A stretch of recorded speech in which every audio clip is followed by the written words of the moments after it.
NASA Director James Patterson's condescending smile had shocked every delegate at the International Space Conference as his dismissive words echoed through the prestigious Assembly Hall. His arrogant question about whether Africa could possibly send satellites to space revealed the deep-seated prejudices that had long dominated Western space agencies' attitudes toward African technological capabilities. The complete absence of technology, budget, and experience that Patterson so mockingly attributed to African nations reflected decades of systematic exclusion and deliberate ignorance about Africa's growing scientific and technological achievements. Ibrahim Traoré rose from his seat with measured calm, his composed demeanor contrasting sharply with the dismissive energy that Patterson had brought to the discussion. The quiet confidence in Traoré's voice as he promised to demonstrate Africa's first satellite within 6 months, along with an entire satellite fleet, created a moment of profound silence that would be remembered as a turning point in international space politics. What Patterson and the assembled representatives of the world's major space agencies could not have known was that Africa's secret space program had been operating successfully for 3 years, developing capabilities that would fundamentally challenge existing assumptions about technological development and space exploration. The Global Space Summit 2024 in Dubai had brought together representatives from NASA, ESA, Roscosmos, CNSA, and every other major space agency, all gathering under the assumption that serious space technology remained the exclusive domain of established superpowers and technologically advanced nations. The very suggestion that Africa might develop independent space capabilities was treated as an amusing diversion rather than a serious possibility worthy of professional consideration or respectful dialogue. Ibrahim Traoré's presence at this gathering represented more than simple diplomatic courtesy. It embodied Africa's determination to claim its rightful place among the world's spacefaring nations while also challenging the fundamental assumptions that had long excluded African perspectives from serious discussions about humanity's future in space. His calm but powerful response to Patterson's mockery would mark the beginning of a new era in space exploration and international technological cooperation. Patterson's amusement reflected the typical Western space experts' dismissive attitude toward African technological capacity, a perspective rooted in centuries of colonial conditioning and systematic underestimation of African intellectual and scientific capabilities. However, Traoré's carefully prepared response would systematically dismantle these prejudiced assumptions while also revealing the extraordinary scope of Africa's hidden space development program.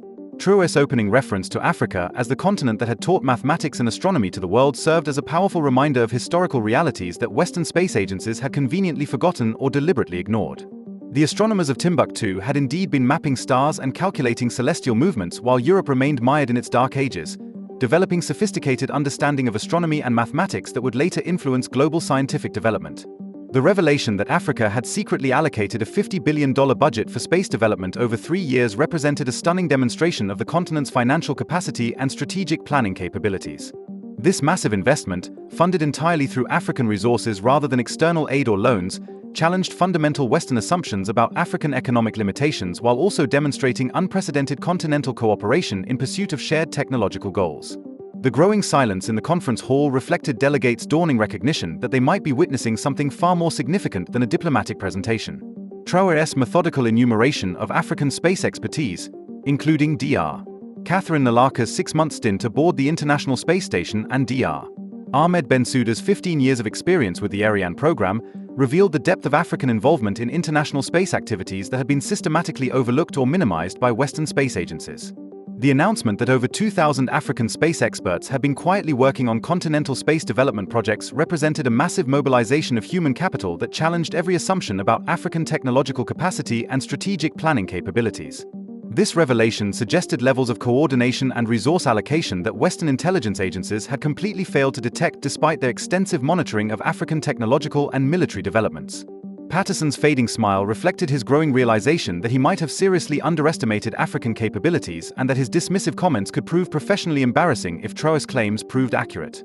The NASA director's discomfort represented broader Western anxieties about losing technological supremacy and facing unexpected competition from regions previously dismissed as technologically backward or dependent. Traoré's announcement of the African Space Agency's establishment and plans to launch 50 satellites within 5 years represented an ambitious program that would rival or exceed the space capabilities of many established spacefaring nations. This comprehensive satellite constellation would provide Africa with independent communications, observation, navigation, and defense capabilities while also establishing the continent as a major player in the global space economy. The detailed description of Afrispace's comprehensive program revealed careful planning and strategic thinking that extended far beyond simple technological demonstration to encompass fundamental transformation of Africa's position in global technology markets and international relations. The construction of Africa's first space base near Dori, 200 kilometers north of Ouagadougou, represented not just Burkina Faso's achievement but a continental project that embodied Pan-African cooperation and shared technological advancement. Patterson's desperate attempt to challenge the feasibility of African space technology reflected his inability to accept the possibility that decades of Western technological dominance might be ending and that African nations could develop independent capabilities that challenged established international hierarchies. His reference to the billions of dollars and decades of experience required for space technology revealed his fundamental misunderstanding of how technological development could be accelerated through strategic partnerships and innovative approaches. Traoré's explanation of Africa's intelligent investment strategy, including recruitment of former Soviet experts, retired NASA engineers, and European scientists who had left their previous positions, demonstrated sophisticated understanding of how to acquire and develop technological capabilities rapidly while also providing attractive opportunities for international experts seeking meaningful challenges and appropriate compensation for their expertise. The specific mention of communication satellites, observation satellites, navigation satellites, and military surveillance capabilities represented a comprehensive space program that would provide Africa with complete independence from external space services while also establishing capabilities that could challenge Western monitoring and intelligence gathering activities across the African continent.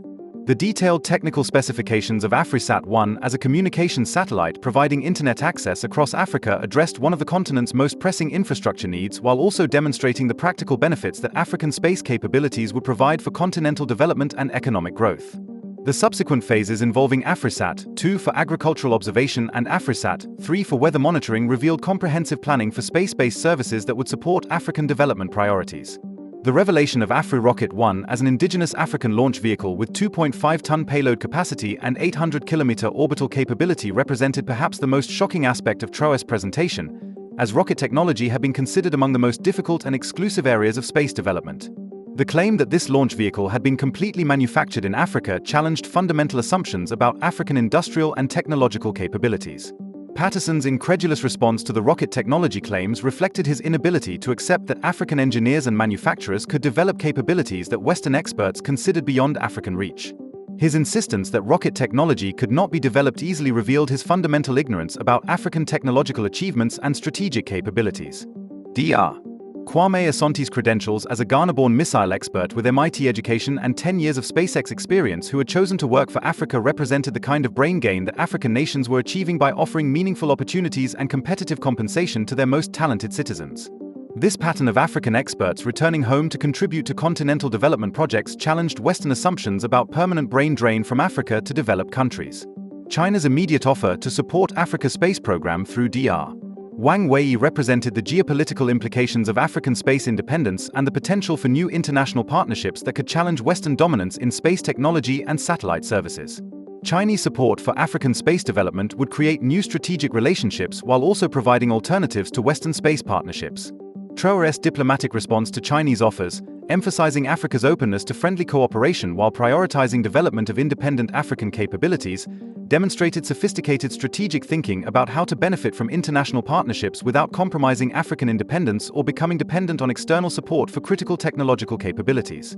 The corridor discussions during conference breaks revealed the profound impact that Traoré's presentation had created among international space officials who were scrambling to reassess their understanding of African capabilities and the implications for their own space programs and international partnerships. Patterson's urgent communication with Washington and Dr. Martinelli's reports to the European Space Agency reflected genuine concern about potential challenges to Western space dominance. Traoré's explanation of Africa's space program as a strategy for determining the continent's position in the 21st century revealed sophisticated understanding of how space capabilities related to broader technological development and international influence. The connection between space technology and information technology development, satellite communications and internet access improvement, observation satellites and agricultural modernization, and navigation satellites and transportation development demonstrated comprehensive strategic thinking about technological integration and development. The motivation of Africa's young population through space program achievements addressed one of the continent's greatest assets while also creating educational and career opportunities that would retain talented young Africans rather than losing them to emigration. The 10,000 young Africans currently studying space engineering represented a massive investment in human capital that would support African technological independence for generations. Japan's Dr. Tanaka's request for technical details reflected growing international interest in African space capabilities and recognition that these achievements might be genuine rather than mere diplomatic posturing or unrealistic aspirations.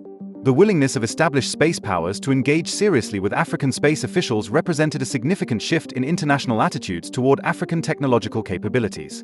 The detailed technical presentation of AfriRocket 1 specifications, including 35-meter length, 3-stage fuel system, liquid fuel motors, and GPS guidance systems, provided concrete evidence of sophisticated engineering capabilities that challenged Western assumptions about African technological limitations.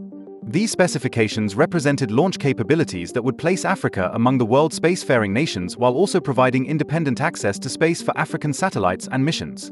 Patterson's continued skepticism about African access to advanced technologies revealed his fundamental inability to accept changing global technological dynamics and the possibility that African nations could develop capabilities that challenged Western technological supremacy. His reference to Africa's supposed lack of access to space technologies reflected decades of systematic exclusion and technology transfer restrictions that African nations had overcome through independent development and strategic partnerships. Traoré's reminder about South Africa's nuclear program development in the 1990s served as a powerful example of African technological capabilities that Western experts had underestimated or ignored, demonstrating that Africa possessed far greater strategic and technological capacity than most international observers recognized or acknowledged. The announcement of Africa's planned space station, AfriStation, with 6-astronaut capacity for scientific research represented perhaps the most ambitious aspect of the entire space program, as space stations had historically been developed only by superpowers with massive space budgets and decades of experience. This goal positioned Africa among the world's most advanced spacefaring entities while also providing platforms for African scientific research and technological development. The revelation of 12 selected African pilots currently training in Russia, led by Dr. Amina Konair from Mali, demonstrated serious preparation for human spaceflight capabilities that would make African space independence complete while also providing opportunities for African scientists and researchers to conduct space-based research addressing African development priorities. Patterson's questions about program budgets reflected his growing recognition that African space claims might be supported by substantial financial resources rather than mere aspirational planning. The revelation of $50 billion for the first 5 years and $100 billion for the subsequent 5 years represented space budgets that would place Africa among the world's major space powers while also demonstrating unprecedented African commitment to technological independence. These budget figures shocked international representatives who had assumed that African nations lacked the financial resources for major space development programs. The scale of African space investment demonstrated economic capabilities that challenged fundamental assumptions about African financial capacity and strategic planning. Traoré's compelling conclusion, inviting Patterson to return in 6 months to witness AfriSat-1's successful launch, represented both a confident prediction and a diplomatic challenge that would test African space capabilities while also providing international validation for African technological achievements. The standing ovation that concluded Traoré's presentation reflected the audience's recognition that they had witnessed a historic moment in space politics and international relations. Africa's space program was now being taken seriously by the international space community, marking a fundamental shift in global technological dynamics. 3 months later, the Afrispace Control Center near Dori in Burkina Faso bustled with intensive preparations as international media gathered to witness Africa's first satellite launch. The presence of global news organizations reflected worldwide interest in whether African space claims would prove accurate or whether the program would fail under international scrutiny. Patterson's presence at the launch site demonstrated his recognition that African space capabilities deserved serious attention and professional respect rather than dismissive mockery. His much more respectful attitude reflected broader changes in international perceptions of African technological capabilities and strategic planning. The pre-launch press conference provided Traoré with opportunities to emphasize the historic significance of Africa's entry into space while also positioning AfriSat-1 as a symbol of African presence in space rather than merely a technological demonstration. This framing emphasized the political and cultural significance of African space achievements alongside their technical importance. Launch day, March 15, 2025, at 2 p.m. local time, represented a moment of truth for African space capabilities as AfriRocket 1 stood ready on its launch pad while 200 engineers in the control center conducted final preparations. The successful countdown and launch demonstrated African technical competence while the satellite's successful orbital insertion after 12 minutes proved African space capabilities to international observers. The celebration in the control center reflected justified pride in African technological achievement while Traoré's emotional response demonstrated the personal and political significance of African space success. Patterson's congratulations represented acknowledgement of African achievement while also marking a new era of respectful international relationships in space technology. Traoré's promise of AfriSat-2's launch within 6 months demonstrated African commitment to continued space development while also establishing regular launch schedules that would prove African space capabilities were sustainable rather than one-time achievements. The day's success proved that Africa had indeed entered the space age while also demonstrating to the world that a new power had emerged in space technology. Traoré's vision had become reality as Africa established itself as a spacefaring continent with independent technological capabilities. The flood of international partnership offers following AfriSat-1's success, including approaches from NASA, ESA, and Roscosmos, reflected the global space community's recognition that Africa had become a serious player in space technology and international space cooperation. However, Traoré's strategic approach of developing African capacity first before establishing equal partnerships demonstrated sophisticated understanding of how to benefit from international cooperation without compromising African independence. 1 year later, the African Space Agency's successful launch of 5 additional satellites demonstrated that Traoré's promises were becoming reality as Africa established itself as a powerful actor in space technology and satellite services. This success validated African space capabilities while also positioning the continent for continued technological advancement and international influence. The African space program's success represented more than technological achievement. It symbolized the continent's broader technological transformation and its emergence as a major player in 21st-century technology markets and international relations. Africa's entry into space marked the beginning of a new era in global technological competition and cooperation.